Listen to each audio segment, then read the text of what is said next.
Graças e paz, queridos, boa noite, sejam muito bem-vindos. Estamos para mais uma aula da Escola Bíblica, panorama do Novo Testamento. Vai ser uma bênção, como sempre, graças a Deus.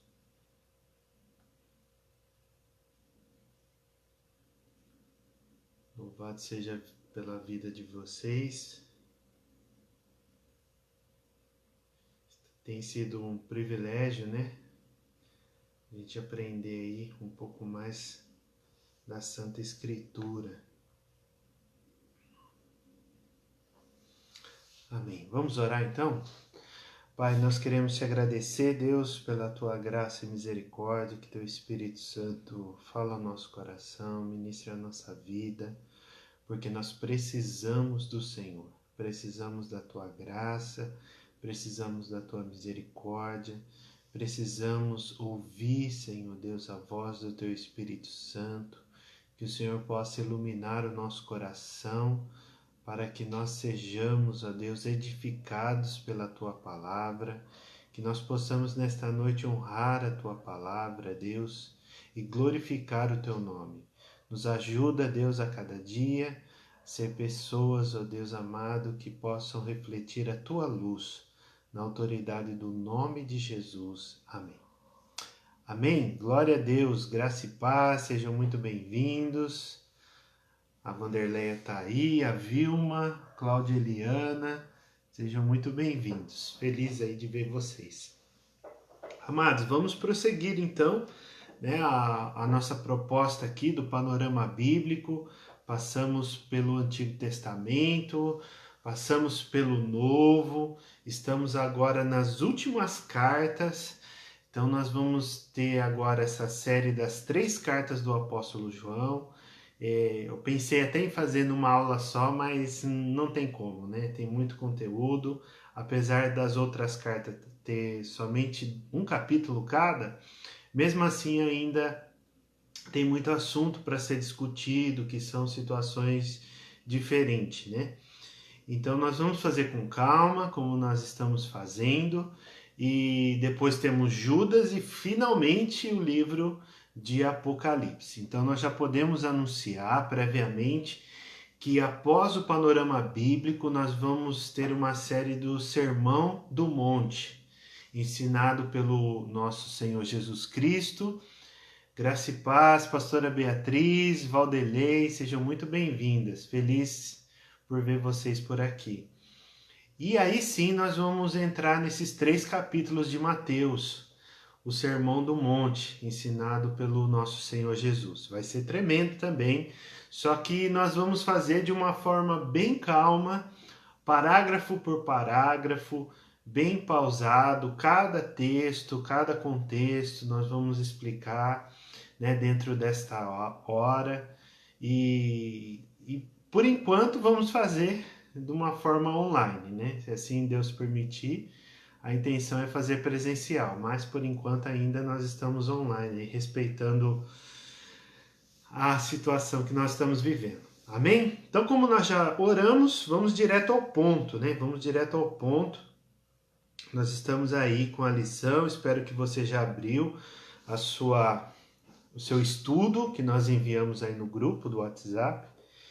Então nós queremos dizer, a primeira coisa é as 3 maneiras, né, que um cristão pode viver dentro dessa carta do apóstolo João para a igreja, né, para aquele ansiedade aí pelo Apocalipse, né, o livro da revelação de Jesus Cristo, é tremendo.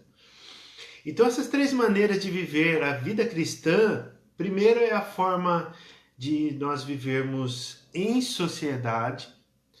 A segunda maneira é a forma que nós vivemos amando os verdadeiros filhos de Deus, os nossos irmãos em Cristo, e também a forma que nós amamos a Deus. Essas são as 3 maneiras, as 3 verdades, né, bíblicas que nós precisamos exercer todos os dias da nossa vida.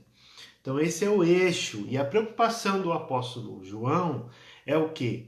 Que às vezes por influência externa ou até interna, né, no caso dos falsos profetas, eles estavam influenciando de uma forma negativa, trazendo dúvidas a respeito da encarnação de Jesus Cristo e assim colocando a fé deles em xeque.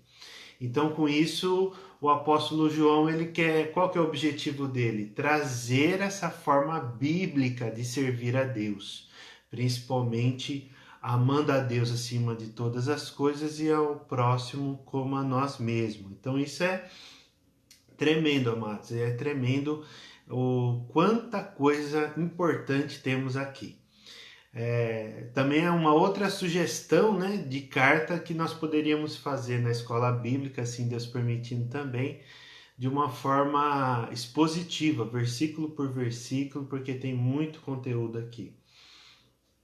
Então esse comportamento bíblico é o que a sociedade espera de nós, né? A sociedade tem essa expectativa que possa olhar os cristãos, os crentes em Jesus Cristo, os evangélicos, os protestantes, que possam viver dessa forma, né? Que possam promover justiça, que possam promover a paz e todos os conceitos bíblicos dentro da sociedade. Então isso é o que eles esperam de nós, que sejamos pessoas confiáveis, sejamos pessoas que possam estar tendo esse caráter, né, inegociável, promulgando sempre a verdade de uma forma inegociável. Então isso é que a sociedade vai esperar de nós. É isso que a sociedade vai querer que nós possamos estar exercendo todos os dias. E também tem os nossos irmãos em Cristo, né? A igreja. Então esses verdadeiros filhos de Deus estão também aguardando que nós possamos expressar também esses conceitos bíblicos, esse comportamento bíblico, ético, cristão, com eles, né? Respeitando, ajudando, está sendo prestativo, né? Com o outro. Então essa é a forma de amar o próximo. E também o nosso Senhor, né? O Deus Todo-Poderoso e o seu Filho, nosso Senhor e Salvador Jesus Cristo, espera isso de nós. Ele nos deixou o Espírito Santo para nos ajudar nessa missão. Então o Espírito Santo está sempre disponível quando você invocar o nome dele, quando você pedir ajuda, quando você não entender alguma situação, quando você não conseguir compreender a palavra de Deus, o Espírito Santo sempre vai estar iluminando a sua vida para que você possa exercer isso de todo agrado, né? Então, a finalidade disso é exercer esse testemunho que gere luz, que gere a verdade no ambiente que vivemos. Porque às vezes as pessoas são crentes só dentro da igreja, são crentes só dentro do ambiente, né, onde tem os outros cristãos. E quando está fora, o outro ambiente, que luz que nós vamos promover, que verdade nós vamos estar ali promulgando, proclamando, né? Que autoridade nós vamos ter para evangelizar, para dar o nosso testemunho. Então é esse conceito, é essa finalidade que nós precisamos. Então na carta de João, que andou com Jesus Cristo na terra, né? O apóstolo João foi comissionado, né? Nós vamos ver, pelo próprio Cristo. E então, dessa maneira, nós vamos aprender a maneira correta de viver e defender a nossa fé. Nós podemos já adiantar que essa carta também é uma carta apologética. O que significa isso? Apologética é de uma forma de você defender a sua fé. Então, isso que Deus trouxe aqui, né, através do Espírito Santo na vida do apóstolo João para defender a fé. Então, antes de mais nada, relembrando, né, se você ainda não assistiu a aula do apóstolo João, do Evangelho de João, né, você pode estar entrando aí no canal do YouTube, da Igreja Batista Nova Aliança, ou também aqui na página do Facebook você consegue encontrar esse material. e lá nós falamos já um pouco a respeito do apóstolo João. Então o apóstolo João, ele é filho de Zebedeu, né? Sua mãe é Salomé, irmã de Maria. E sendo assim, ele é primo, né, de Jesus. E Jesus, ele chamou João e também chamou Tiago, seu irmão, quando eles estavam pescando. O pai, Zebedeu, e outros funcionários estavam lá. E Jesus olhou para esses dois, né, esses dois jovens, e foram comissionados, chamados ali, como nós vimos em Marcos capítulo 1, versículo 19 e 20, né? Tem uma passagem deles. A entrarem nessa escola do discipulado direto, né? O discipulado intensivo desses 3 anos. Foi uma escola fantástica, né? Hoje, o que nós esperamos? Hoje, nós, quando entramos num seminário, quando entramos em alguma escola para aprender, nós temos uma história, temos princípios, tem doutrina. Então, esses jovens, eu acho que eles nem esperavam tanto. Provavelmente eles já eram discípulos, né, de João Batista, no sentido que João Batista era o último profeta do Antigo Testamento e assim anunciava, né, as coisas novas ali que estavam para acontecer na vida de Jesus. E com certeza, né, ali no Mar da Galileia, eles foram comissionados e entraram nessa escola durante esses 3 anos. E esses 3 anos, junto com os 12, foram 3 anos intensivos, né? Da metade do ministério de Jesus foi lá na região da Galileia, depois eles desceram para a região de Judá, e onde estava ali o templo, como eles ensinaram e também participavam por todas as festas também. Então, amados, só que além disso, João fazia parte daqueles 3 mais íntimos do Senhor Jesus, assim como Pedro e Tiago, seu irmão. Então, eles estiveram ali em ambientes que só os 3, né, tiveram a oportunidade de estarem sozinhos com Jesus. Só os 3 mais Jesus em algumas situações, tem vários textos, né? Mas ali nós temos que verificar essa bênção, né, esse privilégio que o apóstolo João. Então o apóstolo João também escreveu o Evangelho, como nós já havíamos dito, as 3 cartas que nós temos aí antes de Judas, e também o livro da revelação de Jesus Cristo, que é o livro de Apocalipse. Então João, ele viveu bastante. O seu irmão, por exemplo, já no início ali do capítulo, os primeiros capítulos, né, não vou me recordar agora, do Evangelho de Atos, do livro de Atos, né, perdão, é a história da igreja, o início da história da igreja.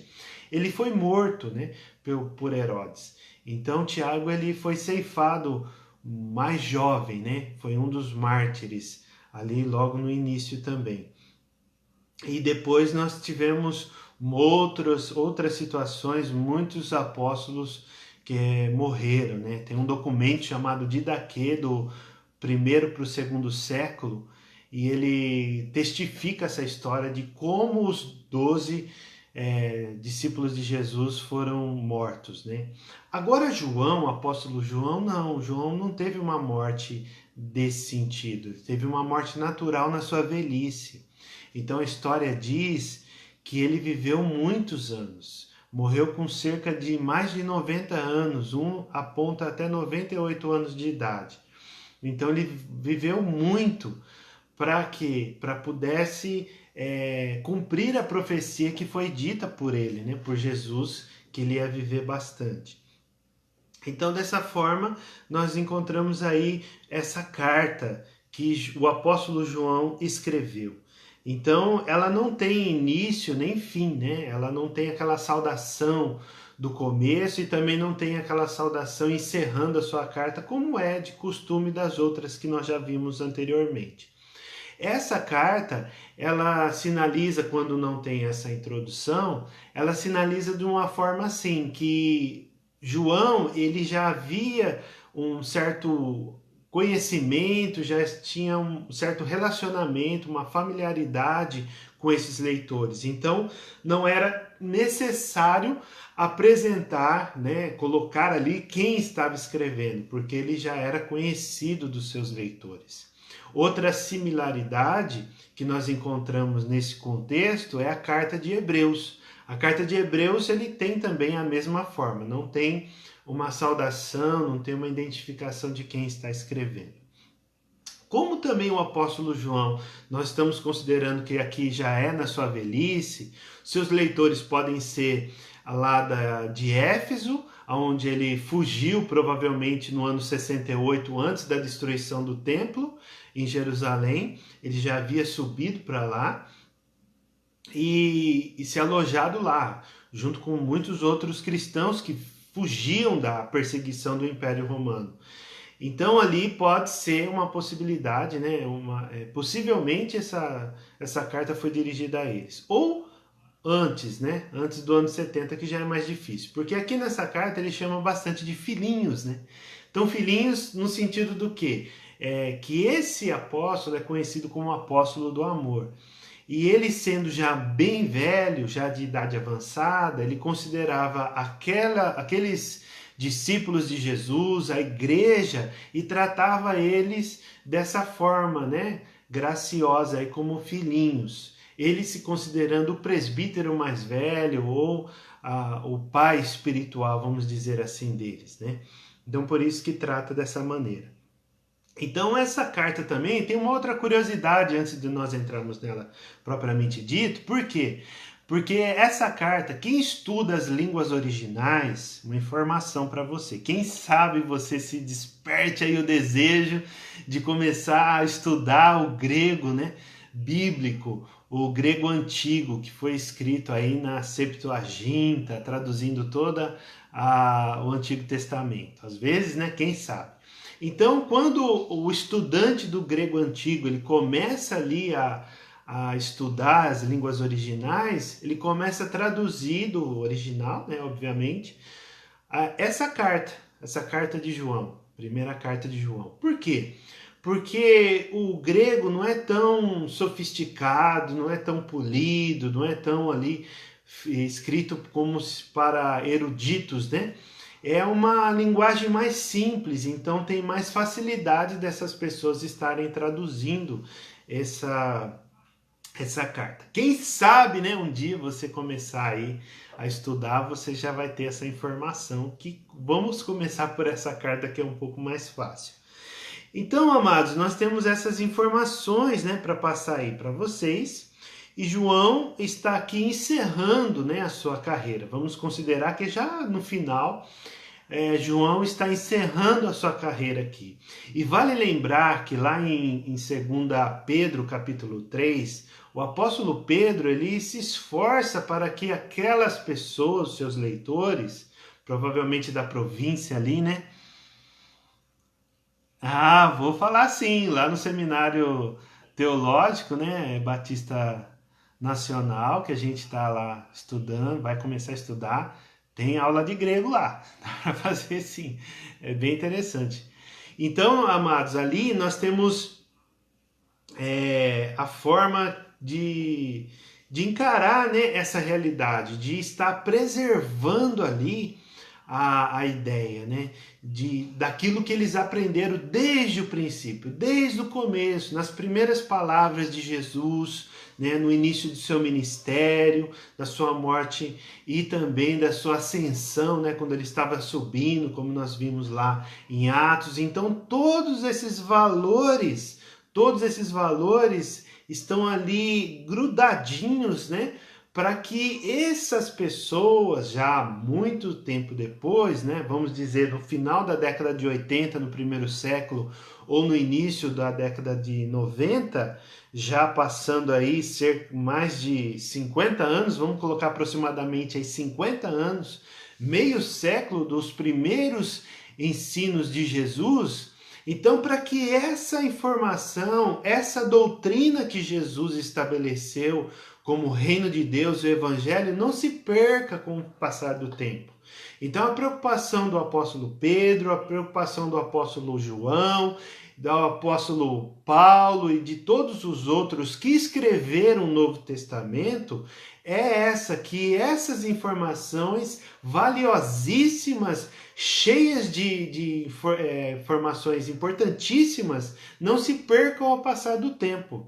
Então, por isso que eles registraram. Graças a Deus por isso que eles registraram, porque hoje nós temos esse acesso, né, do cânon das Escrituras. Ok? Se tiver alguma dúvida aí, pode estar perguntando, tá ok? Então, nós temos essa carta, né? Então, o propósito das cartas do Evangelho, assim como toda a Bíblia, né, é fazer com que seus leitores não viessem a esquecer dos valiosíssimos ensinamentos pregados durante a evangelização. Como nós citamos aí, 2 Pedro, capítulo 3, versículo 1 e 2. Estamos diante de uma carta também singular. Por quê? Porque John Wesley, quem não conhece John Wesley, levante a mãozinha. John Wesley foi um avivalista muito importante dentro da Europa, né? Começou na Inglaterra, depois ele foi para os Estados Unidos. E ali no século XVIII, né? Se falha a memória, no século XVIII ele começou um trabalho na Inglaterra que explodiu, né? Tem um livro do Oswald Bower, se eu não estiver errado o nome dele, O Heróis da Fé, é um título muito conhecido que conta a história de alguns avivalistas. E ele foi um deles, John Wesley.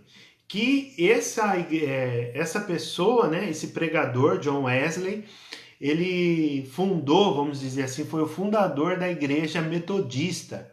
Quando você vê uma igreja aí na sua cidade, igreja metodista, wesleyana, então é de John Wesley, segue os mesmos métodos, né, de John Wesley. Então ele disse o que sobre essa carta? Olha só que frase interessante, né, que ele diz aqui: a parte mais profunda das Escrituras é essa, a carta de João. Então a parte mais profunda, mais prática, mais assim, é alguém sendo iluminado, obviamente, pelo Espírito Santo, né? Nós vamos da primícia, sim, queridos, que é importante essa parte da inspiração e a iluminação. Os escritores da Bíblia, todos os seus autores, né? Eu gosto de chamar de escritores, foram inspirados pelo Espírito Santo. Essa é uma verdade. E hoje, nós como leitores da Bíblia Sagrada, né, tanto do Antigo como do Novo Testamento, nós somos iluminados pelo mesmo Espírito para poder ter essa interpretação para os nossos dias. Então, os homens de Deus, as mulheres de Deus, né, iluminadas pelo Senhor, ela acaba trazendo essa palavra, essas verdades para nós. Então, John Wesley não foi diferente. Ele, inspirado ali, né? Não inspirado, iluminado, ele vai trazer essa verdade, né? A parte mais profunda das Escrituras. Então, João também, ele submete os crentes a 3 testes distintos. Esse daqui é bem interessante, que nós vamos encontrar nessa carta. O primeiro teste é o teológico, né? É um tratado teológico toda a carta, mas a teologia, a doutrina, qual que é aqui? A teologia é no sentido do quê?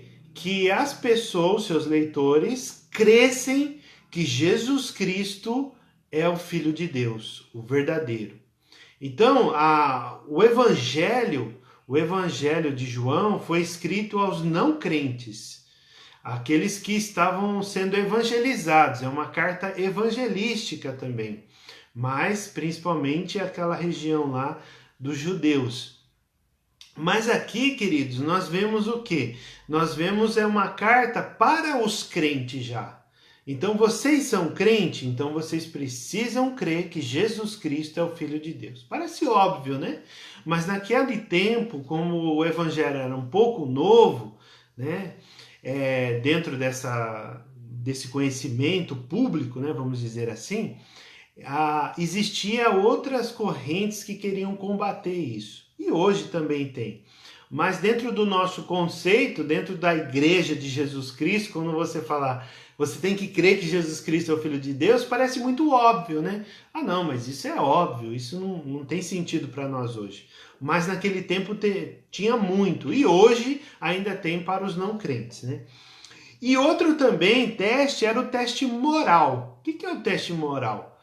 O teste moral é viver de uma forma justa, promotores de justiça, de fazer o bem, de cumprir a vontade de Deus. Então essa era uma forma assim que você pudesse demonstrar que você verdadeiramente é um filho de Deus. Então isso aí já vale muito para os nossos dias, né? Isso já é um contraste daquilo que é somente crer que Jesus Cristo é o Filho de Deus. Aqui não. Aqui ele já está falando desse tratado, desse teste distinto de forma justa, viver de forma justa. E o último é o teste social. O teste social é aquele de relacionamento com as pessoas. O teste social vai mostrar como nós amamos as pessoas que estão próximas e principalmente os verdadeiros filhos de Deus. Então, aquelas pessoas que estão na igreja, esse amor precisa ser incondicional.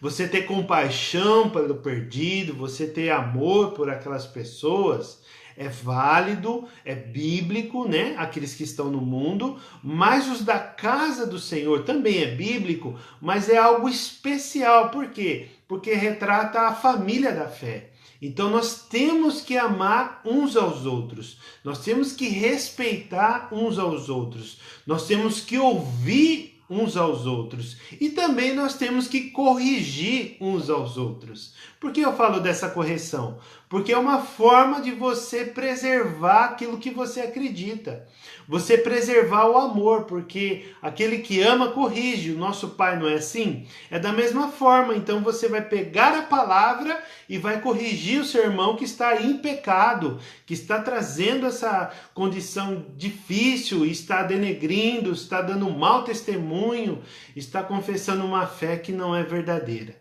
Então esse irmão, ele precisa de ajuda, e ele precisa de mim e precisa de você, para que nós possamos pegar a palavra de Deus e mostrar para ele essa verdade que ele está se esquecendo. Entende? Então o teste teológico, né, que crê em Jesus Cristo como Filho de Deus, o teste moral, que viver de uma forma justa, e o teste social, amar uns aos outros. Esses são os 3 testes aí que nós encontramos. Queridos, é importante dizer também que tanto no Evangelho como nas cartas e também no livro de Apocalipse, não está escrito lá que João, eu escrevo a vocês esta carta, este livro, esse evangelho, assim como Lucas escreveu, assim como outros escritores do Novo Testamento se identificaram. E também os profetas do Antigo Testamento. Aqui não temos essa certeza, não está escrito na palavra, mas a tradição, desde os primeiros séculos, já aponta que João é o autor, né, o escritor, tanto do Evangelho, que leva o seu nome, as cartas que levam o seu nome, e também o livro da Revelação de Apocalipse. Então, dentro dessa premissa que nós não vamos debater, não vamos achar que existe outra possibilidade, algumas pessoas pensam diferente, mas nós vamos seguir essa linha que é a tradição e que nós encontramos hoje na palavra. Então nós encontramos essa verdade, né? Que o apóstolo João, um dos 12 discípulos de Jesus, é o mesmo escritor de 2ª e 3ª João, que se auto-intitula o presbítero. Vamos imaginar que dentro do corpo de Cristo, já passando ali os apóstolos, né, que receberam a revelação direta do Messias, o cargo maior ali, mais responsável, mas vamos dizer assim, que era mais evidente, é o presbítero. Então, aquele que supervisiona as ovelhas. Então, a analogia, a metáfora, né, que nós encontramos está relacionado com o pastor. Então, quando nós chamamos uma pessoa de pastor, nós estamos usando uma metáfora, porque pastor é pastor de ovelhas, né, de animais, mas é uma metáfora bíblica, né, que nós vemos esse exemplo. Só que a função aqui mesmo era supervisionar, de cuidar dessas pessoas que estavam confessando a Jesus como Senhor, o Filho de Deus, estavam ali vivendo de uma forma justa. Então o presbítero ele tem essa função de verificar o amor um pelos outros. Assim como Paulo, por exemplo, em várias cartas, né, ele elogiava a igreja de Filipos, a igreja de Tessalônicas, falando que o amor deles tem aumentado, o amor deles é reconhecido, é notável, e o apóstolo Paulo dá testemunho deste amor. Por quê? Porque é uma coisa muito evidente. Então a função do presbítero é essa. Então o apóstolo João ele se identifica como o presbítero, né? Isso é bem interessante dizer. Então possivelmente é em Éfeso, como nós já falamos, no final da década de 80 ou 90, né? E ele escreveu esse tratado que oferece segurança a alguns cristãos específicos, né? No caso, os seus leitores aqui que foram alvos, encorajando a sua lealdade à fé e à prática cristã. Então, além da fé, existe a prática. Os 3 testes, um é a fé e os 2 são práticos, né? Que é viver em justiça e também viver amando uns aos outros. Então esses 2 testes são muito práticos. Em resposta também aos profetas que deixaram a comunidade. Nós vamos falar um pouquinho mais para frente. Então por que ele escreveu isso? Porque para incentivar o amor pelos outros e a obediência a Deus como qualidades cristãs vitais. Quando nós falamos de vitais, são essenciais. Então, a vida cristã em obediência à palavra de Deus e amando ao Senhor e amando, né, com certeza, o nosso próximo, os verdadeiros filhos de Deus, a comunidade, a igreja de Jesus Cristo, então tem essa visão, tem essa preocupação de ser aquilo que é primordial, vital, é aquilo que precisa acontecer para se manter vivo. Mais ou menos assim. Graças e paz, Kátia, seja bem-vinda. Louvado seja Deus pela vida dessa família aí também. Então vamos aí. Nossa, irmão, já passou rápido.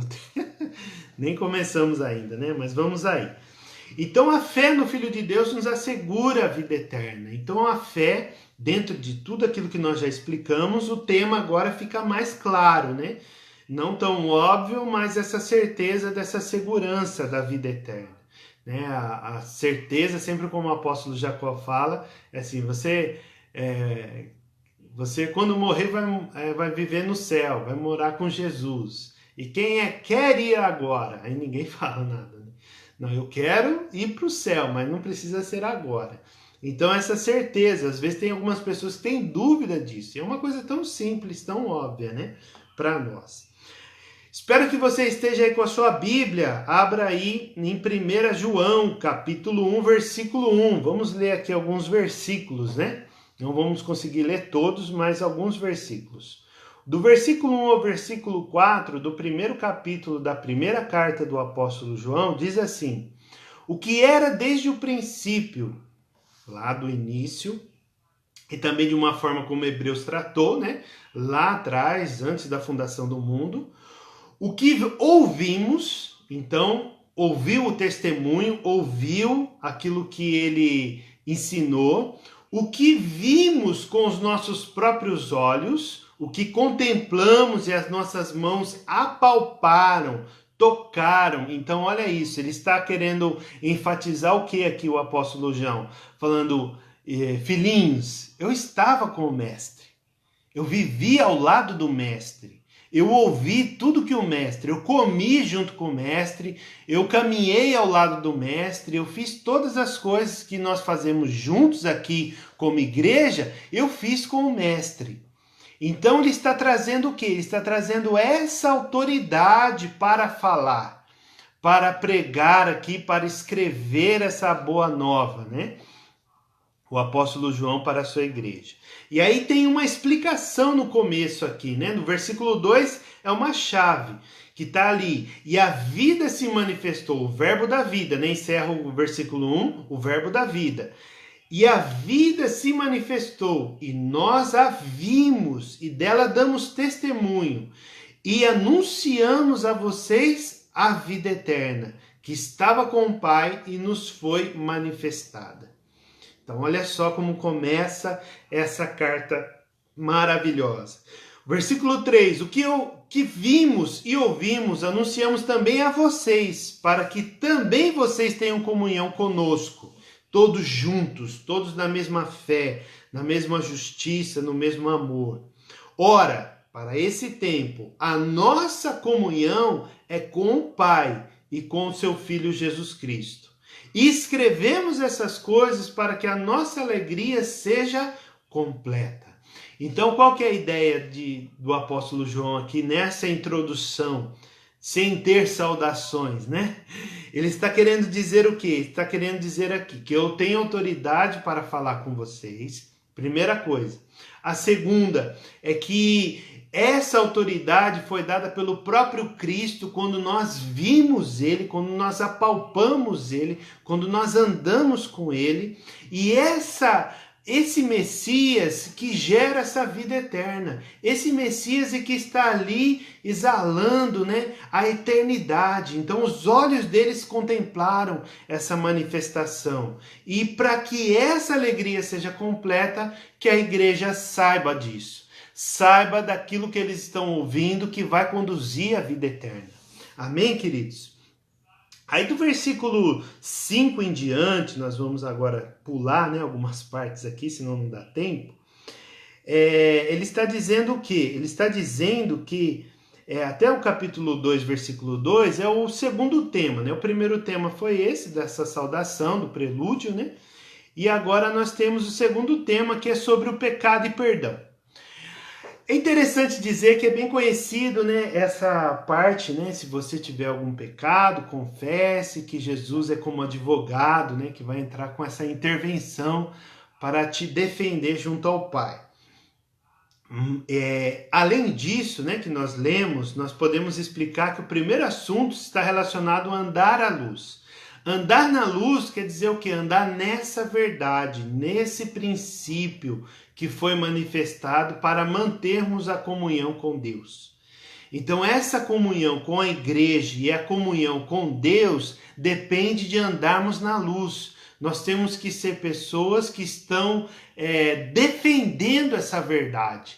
Então a defesa dessa verdade automaticamente, né, consequentemente, já está nos dando essa certeza, né, de andar na luz e trazendo salvação. O segundo é o quê? Que o segundo assunto está relacionado com aqueles que negam o próprio pecado, não andando na luz, ou seja, na verdade. Então, esse é o problema.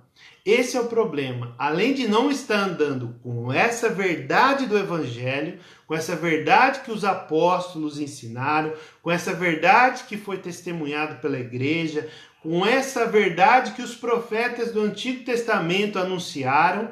Então, toda essa verdade, às vezes as pessoas não estavam andando nessa luz. Não estavam andando nessa luz. E aí sim, eles estavam, infelizmente, né, trazendo esse próprio pecado, né? Negando o próprio pecado. Graça e paz, Val. Seja muito bem-vinda. Glória a Deus pela vida desses irmãos. O terceiro tema aqui é sobre amor e ódio.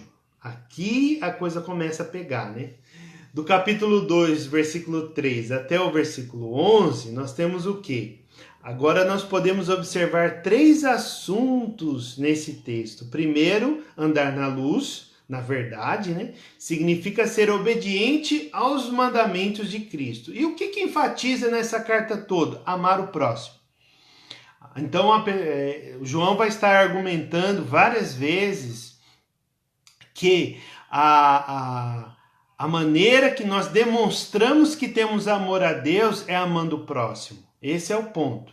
Essa é a chave de toda a carta que você vai ver, né? Então, a primeira coisa é essa obediência, né? Então, o seu mandamento é o mesmo que o antigo nesse trecho fala, que amemos uns aos outros. Então, não é uma coisa nova que ele está inventando. Ah, tem uma ideia nova, eu vou colocar aqui na igreja e vai dar certo. Não, é algo simples, bem conciso. Depois de 50 anos, vamos considerar aí da morte de Jesus, o apóstolo João está escrevendo essa carta nesse sentido, falando, não estou inventando alguma coisa depois desses 50 anos, não, é a mesma coisa que Jesus falou lá atrás, entende? É a mesma coisa. Então, amar uns aos outros, o mandamento é antigo.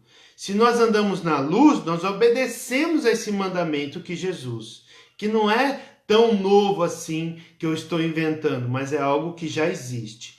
E deixar de amar, que é outro assunto aqui, né, do terceiro tema, é odiar e desse modo andar na escuridão, por implicação viver no pecado, a despeito de negar que se peca. Então a pessoa, nós não temos mais pecados porque nós andamos na verdade, não. Aquela pessoa que está falando que não tem pecado, quer dizer aquele santarrão, né? Aquela pessoa que não erra nunca. Não, isso já está, o apóstolo João aqui já está colocando por terra. Por quê? Porque é uma verdade que esse pecado, como ele já explicou, né, no texto anterior, precisa ser por um acidente, não algo assim corriqueiro que está ali na nossa vida toda hora. Não é isso. Então é isso que ele está querendo falar. Agora, se você não ama, é o contraste. Não tem como, né? Você ficar ali imparcial nisso. Não, ou você ama ou você odeia, né? Tem muitos relacionamentos, amizades, que os amigos sempre falam isso, né? Ou você ama ou você odeia, né? Então é mais ou menos isso, porque não tem como você ficar no meio termo. Você está ali para amar, você está ali para ajudar, você está ali para socorrer o seu irmão. Então essa é a nossa ideia, né? E o interlúdio aqui, o que significa interlúdio? Interlúdio é algo assim, Luzia, graça e paz, seja bem-vinda. O interlúdio é assim uma sessão, uma interrupção para entrar em outro assunto, né? Então, algumas razões para escrever. Então, ele está aqui destacando do versículo 12 até o versículo 14, esses seis versículos aí, 12, 13, 14, 3 versículos, algumas razões para escrever. Então, nesse intervalo, João escreve algumas razões que seus leitores são verdadeiros filhos de Deus. Aqui entra a segurança, queridos. Olha só que interessante. A segurança que você é verdadeiro filho de Deus. Então não é uma invenção, não é um pensamento positivo, não, você tem fé que Jesus Cristo veio como filho de Deus, veio em carne, foi cheio do Espírito Santo, veio em carne, mas ele não é 100% carne. Quando ele veio, ele foi gerado pelo Espírito no ventre de Maria. Então isso que os gnósticos daquele tempo não queriam aceitar, que ele era uma pessoa comum, ele foi nascido de um relacionamento entre homem e mulher. Não, a verdade bíblica é essa, que ele foi nascido do poder do Espírito Santo no ventre de Maria. Então essa é a divindade. Ele não nasceu sem divindade, não, ele nasceu divino e foi revestido ainda de poder, mas de uma condição, né, que é carne também. Então, qual que é essa verdade? Algumas razões para isso que João está querendo enfatizar aqui aos seus leitores. O primeiro, os pecados dos seus ouvintes são perdoados. Por quê? Por causa da encarnação. A encarnação, todo esse contexto que eu estou explicando aqui, do ventre de Maria, no poder do Espírito Santo, ele foi batizado lá nas águas, né? Cumprindo a justiça, o Espírito Santo desceu como pomba, como nós vemos nos relatos do Evangelho, e aí ele teve todo o seu ministério, morreu, mas não numa morte natural, foi numa morte de cruz, remindo todo o nosso pecado e construindo essa ponte da salvação com o nosso Deus. Então Jesus, olha só que maravilhoso que é isso, é tremendo. Jesus, ele traz essa ótica, né? Para João também traz essa ótica para quê? Para que os seus leitores, A igreja que ele está se direcionando tem essa certeza, essa segurança que eles são filhos de Deus e que têm a vida eterna. Por quê? Porque os seus pecados foram perdoados. O segundo é que eles conhecem a Cristo, automaticamente conhecem o Pai. Porque se você conhece o Pai, você conhece o Filho. Se você conhece o Filho, você conhece o Pai. Não foi isso que Jesus ensinou, né? Até para o próprio João, que queria escolher que lado que ele ia ficar, do lado direito, do lado esquerdo. Então, revela-se o Pai, né, para nós. Não tem necessidade de revelar o Pai. Por quê? Porque eles já andaram com Jesus. É a mesma forma. Então, João está querendo dizer o quê? Que ele já conhece pela Escritura, pelo testemunho, pelos sinais e maravilhas que estão acompanhando a igreja. Então hoje, o que enche os nossos olhos também, e enche muito o coração também de incrédulo, é o milagre. Quando nós vemos o milagre, a ação do poder de Deus agindo na vida do ser humano pecador, cheio de defeitos, cheio de falhas, merecedor de castigo, vem o milagre da salvação, da bem-aventurança e envolve essa pessoa. Entende? Essa carta é maravilhosa. Então é isso que está querendo conhecer a Cristo. Eles já conhecem a Cristo e conhecem também ao Pai. E outro ponto muito importante, amados, que eles são fortes. Você também é forte, eu sou forte, por quê? Porque nós cremos no poder de Deus. E porque esse poder que nos reveste, essa autoridade dada pelo Espírito Santo, é o que faz o quê? Que nós conseguimos vencer o maligno. Não é vencer, pegar uma espada, cortar a cabeça dele. Não é isso. É você ser tão forte que você não cai na tentação do maligno. É essa fortaleza que Deus espera de nós. É esse amor incondicional que nós temos que ter a Deus, essa força que somos revestidos de poder para vencer o pecado, vencer a tentação. Entende? Isso aqui, nesses 3 versículos, nós encontramos isso, hein? Olha que tremendo que é. Louvado seja Deus. Vamos aí. E temos outro prelúdio, né? A advertência. Não amem o mundo. O que quer dizer isso? Não amar, queridos. Não amar, não as pessoas do mundo, mas o sistema do mundo, a corrupção. O teste que João está aplicando aqui, o teste distinto, né? O teste teológico, o teste da justiça, né? De viver ali de uma forma justa, e também o teste moral de estar ali amando o próximo, quer dizer isso, para não nos atentar, não nos ceder, não nos enredar com o mundo. Então, com o mundo, com o sistema, o enredar do mundo é assim, eu espero que você entenda o que eu vou falar agora. É você não achar que é tão pecado as coisas que um dia você achou que era pecado. Entende?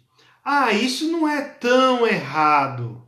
Quando a pessoa se converte, ela está cheia do Espírito Santo, ela não quer ver nada que contamine os seus olhos, ela não quer ingerir nada que venha trazer dupla personalidade, bebidas, outras coisas, conversas.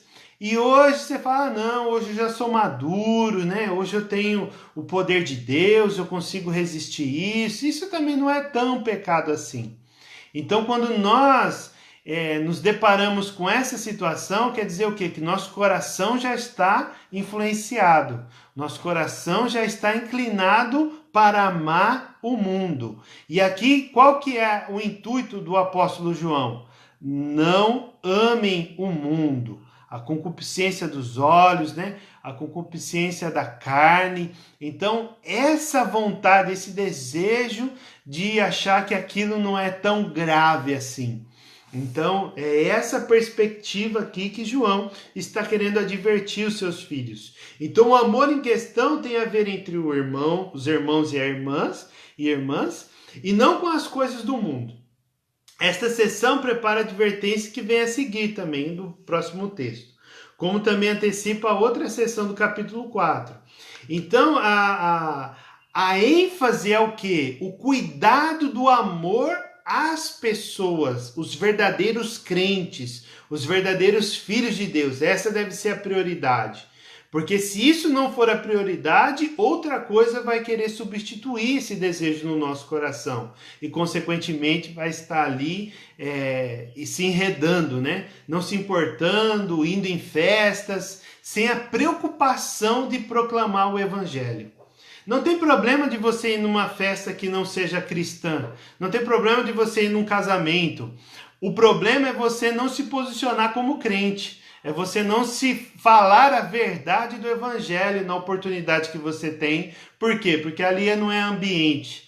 O ambiente do evangelho é só na igreja. Isso é amar o mundo. Então você está ali por outro propósito, por outro objetivo. Não é verdade? Então é isso também. Então, amados, outra advertência é sobre negar o Filho de Deus.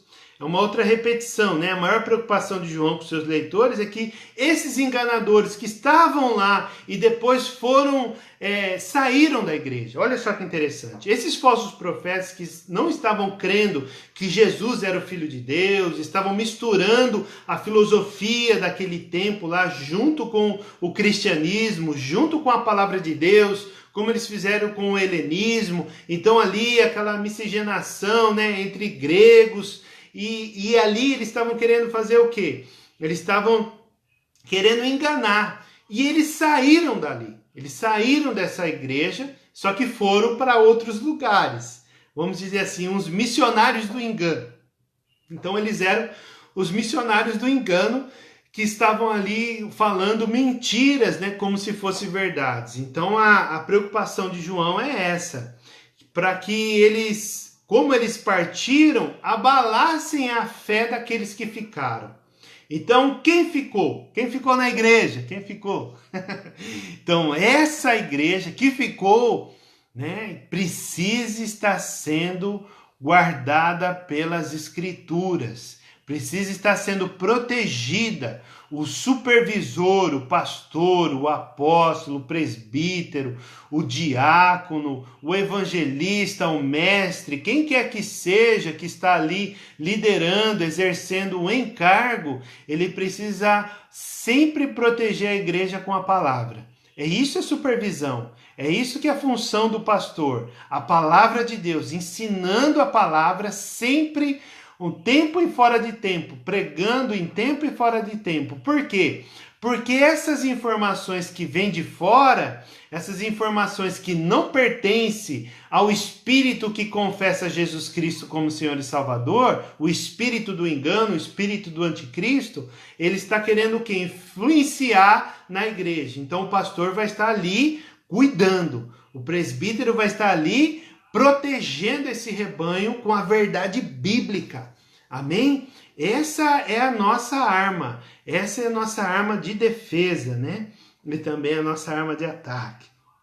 A ênfase também é a encarnação, quanto enfatiza a posição de Cristo como Filho de Deus. E outra ênfase também nessa advertência sobre negar o Filho é que João coloca a unção do Espírito Santo como algo que seus leitores precisavam valorizar. Olha só que isso que é tremendo. E assim não precisavam ser ensinados pelos enganadores. Esse texto aqui eu quero até abrir, 2 a Pedro, capítulo 18. Vamos ler? Que eu acho interessante para esclarecer alguma coisa. Porque às vezes a gente lê e a gente fica pensando que não preciso de ninguém para mim receber nada, né? Receber nada. Mas na verdade não é isso que ele está querendo dizer, né? Olha só o que diz aqui, a partir do versículo 16, vamos ler um pedacinho maior. Porque todo o que há no mundo, os desejos da carne, os desejos dos olhos e a soberba da vida, não procede do Pai, mas procede do mundo. 17, ora, o mundo passa, bem como os seus desejos, mas aquele que faz a vontade de Deus permanece para sempre.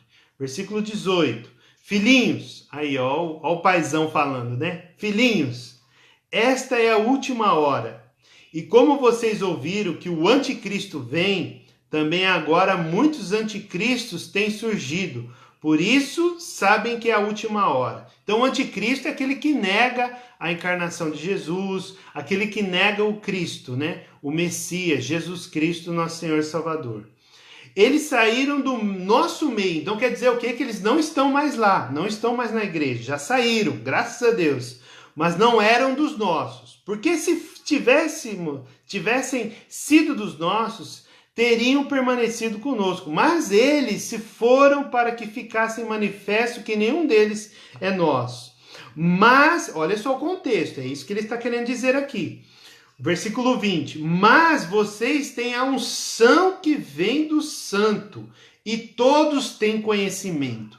Quer dizer o quê? Ah, não, eu tenho a unção, eu tenho o poder da palavra, eu tenho o Espírito Santo que me explica a palavra, que ilumina a minha mente, então eu não preciso de ninguém para me ensinar. Não, não é isso que ele está querendo dizer. Ele está querendo dizer, João está querendo dizer aos seus leitores que esse povo está revestido dessa unção e não precisa ser ensinado por estes enganadores. Entende? Não precisa ser ensinados por esses enganadores, certo? Que às vezes a gente nem entende errado aí. E o 21 diz assim, não escrevi a vocês porque não conhecem a verdade, mas porque vocês a conhecem e porque nenhuma mentira procede da verdade. E aí ele prossegue aqui do negar ao Filho de Deus, né, a posição do anticristo. Entenderam, queridos? Isso é muito importante. Vamos avançar aqui para a nossa lição. Aleluia, glória a Deus, glória a Deus. Glória a Deus. Do 28 até o 3:30, segundo tema repetido também sobre o pecado e sobre serem filhos de Deus. Então está enfatizando mais ou menos e explicando, né? Aqueles que não têm pecado também, eles estão errados, estão dizendo que não tem pecado é errado. E outro tema também do versículo 11 do capítulo 3 até o 24 é sobre o amor e ódio, mais uma vez. Então aqui ele está enfatizando o quê? De amar não só por palavras, é outra pregação, né? Mas não amar só de palavras, ele está falando do quê? De atitude. Né? Faz a menção lá de Êxodo, capítulo 22, versículo 21 a 27, que fala a respeito de não desprezar os estrangeiros, o órfão, a viúva, emprestar sem pedir ter lucro, né? Sem colocar juros em cima e etc. Você pode ler lá depois.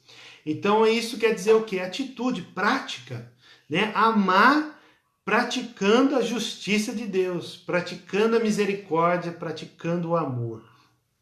Tremendo, né? Quanta coisa nós temos aí. E aí no capítulo 4, versículo de 1 a 8, é sobre negar a encarnação. Esse é um ponto interessante, eu quero ser bem breve nisso aqui, a respeito do gnosticismo. Já falamos em outras aulas, mas isso é uma seita, né? Que existe até hoje, mas começou mesmo no final do primeiro século para o início do segundo século. Tomou muito corpo, muita força no segundo século, o gnosticismo. O que o gnosticismo fazia? Influenciado pela filosofia grega, eles criam assim, que Deus é espírito, ele não pode ser carne. Então, a encarnação de Jesus, esse era o problema. E também você poderia pecar na carne, não tem problema nenhum, porque se Deus não é carne, então Deus é espírito, você tem o conhecimento, você tem a sabedoria, você é evoluído na sua mente, então você pode pecar na carne aqui, porque o seu espírito não tem nenhuma ligação. Então esse é um engano, resumidamente, do gnosticismo. Então, com isso, eles trazem essa negação do Filho de Deus. Aí, nesses 6 versículos aqui, João está mostrando, né, que Jesus Cristo se manifestou a sua divindade, né, no batismo das águas, nascido na carne, né, no ventre de Maria ali, e assim também obteve a sua autoridade. E o gnosticismo já entende de outra maneira. O outro ponto é atrelado também ao primeiro, né? Do versículo 7 do capítulo 4 até o 21, da mesma forma que é possível identificar o espírito do anticristo, então Fala, filhinhos, essa é a última hora, né? O espírito do anticristo está vindo.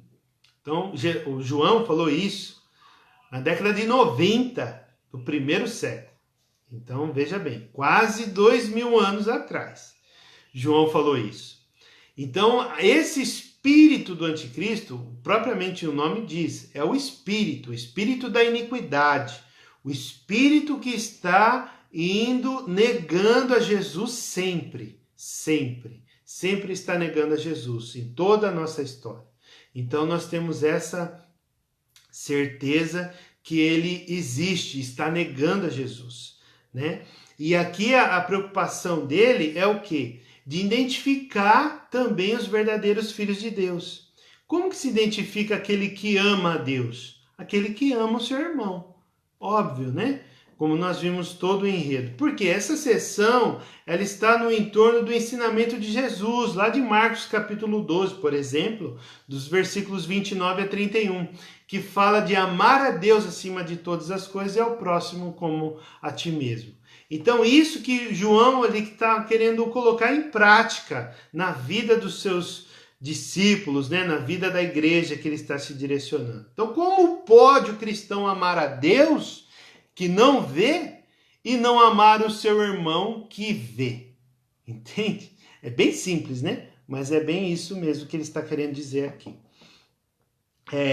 No capítulo 5, por sua vez aqui, nós temos outro tema resumido, né, agora ligado ao terceiro e ao segundo, falando dos verdadeiros filhos de Deus, são os que creem que Jesus é o Messias, incluindo a encarnação e a expiação. O que é? O batismo foi importante, o gnosticismo também tinha essa estratégia. O batismo foi importante porque Jesus era homem. E Jesus, sendo homem, ele foi revestido de autoridade quando foi batizado. Só que Deus não estava muito preocupado com a morte de Jesus. Então o gnosticismo cria dessa maneira. E isso é um erro, e esse erro estava sendo refutado pelo apóstolo João para que a igreja não se incluísse nessa mentira, né? Então era o que? Amar uns aos outros, né, os outros filhos de Deus, combatendo essa heresia dos falsos mestres que acreditavam que algo importante aconteceu no batismo, mas na sua morte Deus não se envolveu, né? João insiste em dizer que Jesus veio da água e do Espírito. Olha o mistério aí. Olha o mistério. Por que da água? Mas água do quê? A água quer dizer o quê, né? A água quer dizer o batismo. Essa autoridade que foi revestido de poder ali do Espírito Santo. Testemunhando mais uma vez, né? Porque muitos foram batizados nas águas, mas quem foi cheio do Espírito Santo? Quem ouviu uma voz dizendo, este é meu filho amado que quem me compraz, a ele ouvi. Então só foi Jesus, entende? Então essa autoridade era evidente, né? Muitas pessoas testemunharam isso, inclusive o apóstolo João também. Então, amados, nós temos isso daí. E o sangue quer dizer o quê? O sangue está aí explicado mais uma vez. Que o sangue quer dizer o quê? A morte. Entendeu? A morte expiatória. Não é qualquer morte, como diz lá o escritor de Hebreus. É morte e morte de cruz. Ok? Amém, amados? Glória a Deus. Olha só que bênção que é isso, né? E o remate aqui, a conclusão, né? Conclusão é o segundo tema atrelado também ao primeiro. Então você vê que há algumas partes repetidas, mas para enfatizar um assunto que gira em torno sempre do mesmo.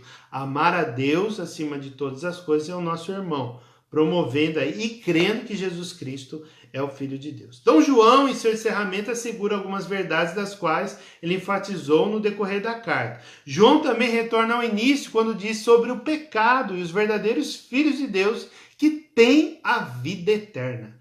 Isso é muito certo. Se você crê que Jesus Cristo nasceu de uma virgem no poder do Espírito Santo, foi batizado nas águas, revestido de poder, e depois morreu na cruz, e na morte dessa cruz trouxe a expiação, o perdão, a remissão de pecados. Então é isso, você já tem a vida eterna. entende? Você tem a vida eterna. Não vai pecar com isso, né, deliberadamente. Não, o pecado continua sendo um acidente, né? Então, seus leitores precisam fugir da idolatria. Lá no finalzinho, olha só, né? Vamos ler o último versículo? Vamos ler do capítulo 5? Tem muita coisa, né? Não dá tempo, né? Evidentemente, de ler tudo aqui, o capítulo e tal. Mas nós temos aqui no finalzinho que ele está falando o quê? O último versículo. Filhinhos, cuidado com os ídolos. No versículo 21. Que ídolos é esse? Os ídolos que os falsos mestres estavam falando, que poderiam estar servindo, não tem problema nenhum. Ah, não é tão errado assim, é uma questão cultural, né? É uma questão cultural, então você não tem problema. Então esse é o ponto, esse é o enredo aqui desse discurso, né, de João, para trazer isso.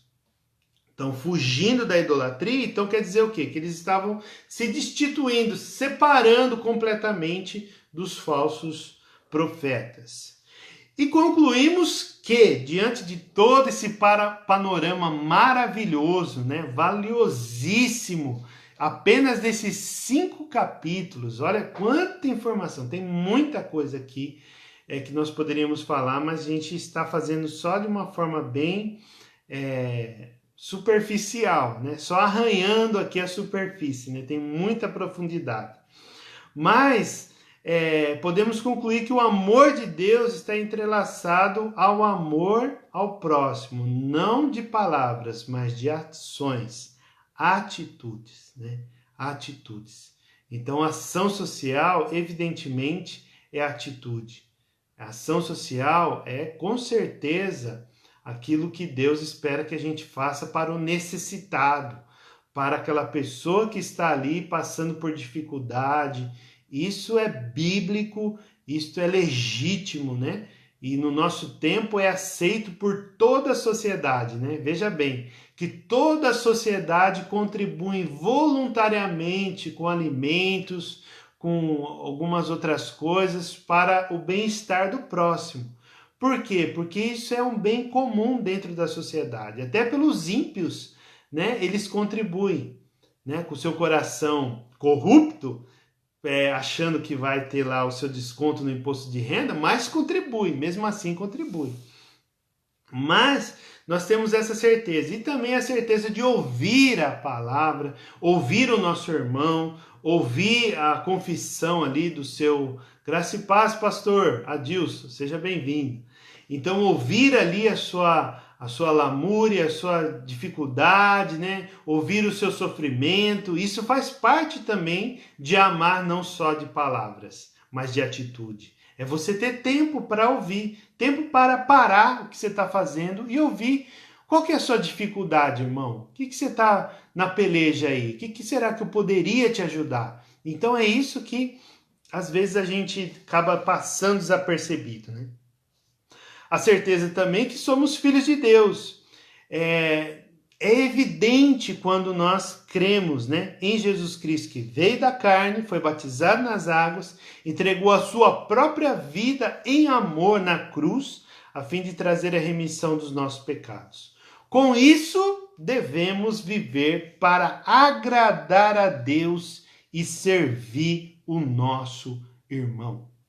Isso. Com isso, nós concluímos aqui esse estudo amando a Deus, agradando a Deus e servindo em amor ao nosso próximo. Ser igreja é isso, queridos.